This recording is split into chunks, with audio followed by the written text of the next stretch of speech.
કહેવાય છે કે રામ રાખે અને કોણ ચાખે, અને આ કહેવત ફરી એકવાર સાબિત થઈ છે. જામનગર જિલ્લાના લાલપુર તાલુકાના ગોવાણા ગામના વાડી વિસ્તારમાં આવેલા ખુલ્લા બોરવેલમાં 2 વર્ષીય એક બાળક રમતા રમતા પડી જતા દોડધામ મચી ગઈ. જોકે આખરે ફાયર બ્રિગેડની રેસ્ક્યુ ટીમ દ્વારા 9 કલાકની ભારે જહેમત બાદ બાળકને બચાવી લેવામાં આવ્યું. શું છે સમગ્ર મામલો જાણીશું આપણે વિડીયોમાં. નમસ્કાર, આપની સાથે હું છું કરણ.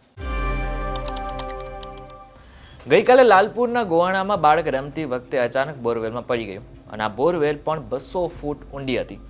પણ નસીબની વાત તો એ હતી કે આ બાળક માત્ર 12 ફૂટે સલવાઈ ગયું હતું.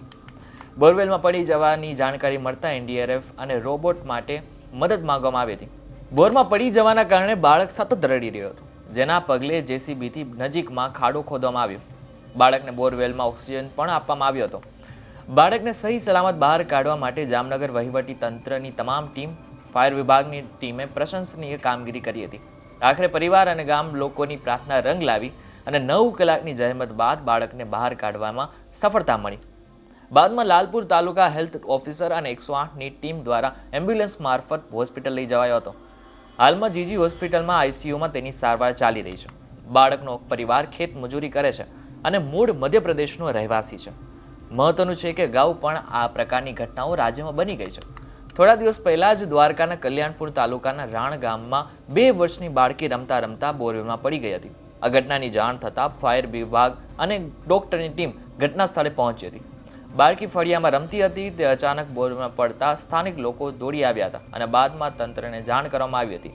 બાળકીને કલાકોની જહેમત બાદ બોરવેલમાંથી કાઢવામાં આવી હતી, જે બાદ હોસ્પિટલ લઈ જવામાં આવી હતી, પરંતુ ત્યાં સુધીમાં તેનું મોત નીપજ્યું હતું.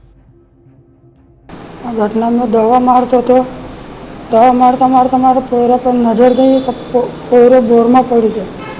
ત્યારે અમે દોડતા આવ્યા. 6 વાગે પડ્યો ને રાતના 2 વાગે કાઢેલો. દોડાડી ચાલી. કેટલા સમયથી તમે અહીંયા કામ કરતા હતા? 20 દાડા થયા. અને કેવડી ઉંમર છે આ બાળકની? 2 વર્ષ. શું કહેશે આ બાળકનો બચાવ થયો હતો? બચાવ સારું જ છે. અત્યારે ક્યાં દાખલ કર્યો? દાખલ જાઉં સિવિલમાં.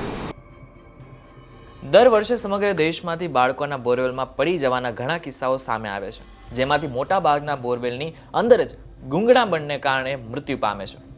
સૃષ્ટિ હોય કે તન્મય, આ બાળકોના મોતથી વહીવટી તંત્રથી લઈને પરિવાર સભ્યો સુધી અનેક સવાલો ઊભા થાય છે. સવાલ એ છે કે દેશમાં વારંવાર આવા બનાવો બનતા હોવા છતાં ક્યાં સુધી બોરવેલ કે ટ્યુબવેલના ખાડા ખુલ્લા રાખવામાં આવશે અને નિર્દોષ લોકો તેમાં પડીને મૃત્યુ પામતા રહેશે? આખરે ક્યાં સુધી નિર્દોષ લોકોના જીવન સાથે આ પ્રકારનો ખેલ ચાલશે? સુપ્રીમ કોર્ટે 2010માં ખેતરોમાં ખુલ્લા પડેલા બોરવેલમાં મૃત્યુના મામલાઓની નોંધ લેતા નિર્દેશ જારી કર્યા હતા. આમ છતાં બોરવેલમાં પડી જવાથી મૃત્યુના કિસ્સાઓ ઓછા નથી થઈ રહ્યા. એનસીઆરબીના અહેવાલો અનુસાર 4 વર્ષમાં દેશભરમાં બોરવેલમાં પડી જવાથી 281 લોકોના મોત થયા છે. ત્યારે મહત્વનું છે કે હજુ ક્યાં સુધી રાજ્ય સરકાર કે તંત્ર આમને આમ ઊંઘતું રહેશે?